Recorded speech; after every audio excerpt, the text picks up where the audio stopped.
plutôt bien, même voire très bien. Bon alors, on a eu un très beau vainqueur, notamment Loïc Viard, c'est ça, sur le 90 km, Benjamin Paulin qui remporte la seconde distance. Dimanche matin, alors, qui sont les heureux vainqueurs? Dimanche matin, c'est notre ami Guillaume Dussard qui gagne l'épreuve TTN.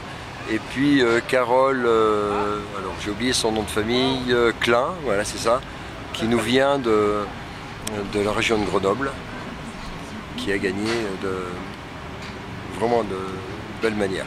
Bon, il y avait quand même 2800 participants, l'événement est très bien reconnu désormais dans la région. J'ai eu l'occasion d'aborder ce sujet, on est à 2800 participants. On a voulu, pour des raisons de qualité et puis d'engagement, notamment par rapport aux règles d'environnement, ne pas aller au-delà.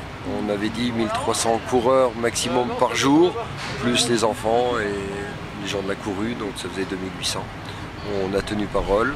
On aurait pu accepter 300, 400, 500 personnes peut-être de plus, mais on ne l'a pas fait. Bon, est-ce que le public a répondu présent? Parce qu'il y a le rallye Vosges Grand Est qui était votre voisin cette année. Eh bien oui, finalement il y a eu pas mal de monde au moment des arrivées des premiers, des enfants.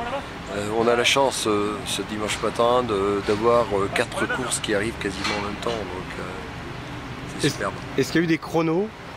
Alors c'est difficile de parler aussi de chrono, puisque ce n'est pas une épreuve labellisée en tant qu'épreuve mesurée, quoi. Par contre, si on parle du 90 km, on gagne peut-être une demi-heure cette année par rapport à l'année dernière. Les conditions climatiques seront peut-être différentes, mais on gagne un peu de temps. Ce matin, Guillaume Dussard a fait la course en tête avec un chrono tout à fait respectable. Bon, la météo était très belle aujourd'hui. Samedi, il y a eu un orage? Samedi, ça a été mes figues, mes raisins. On est parti dans des conditions correctes.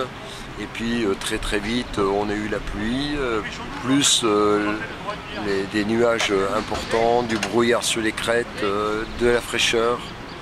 Voilà, et on a terminé après un passage relativement clément par un orage qui a vraiment gêné les derniers. Bon, quelles sont les perspectives pour le Trail de la Vallée 2020? Est-ce que vous planchez sur Alors la première innovations? perspective, vous voyez, c'est le rangement déjà immédiat.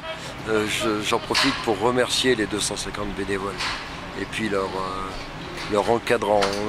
J'ai la chance d'avoir une équipe formidable autour de moi qui permet de bien organiser. Pour les années à venir, bon, on va faire un débriefing, mais sans trahir de secret, on va rester sur ce que l'on sait bien faire, en améliorant encore si on peut améliorer certaines choses.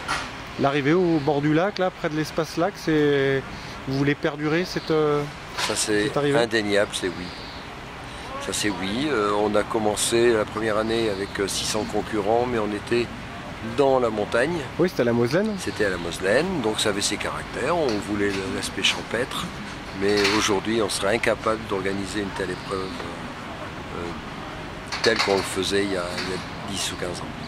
Oui, c'est plus exigeant Non, mais ici on a un cadre, on a le bord du lac, on a du passage, on a plein de choses, on a la proximité du lac. Donc le lac c'est la force de Gérardmer, comme la montagne d'ailleurs. Donc on allie les deux.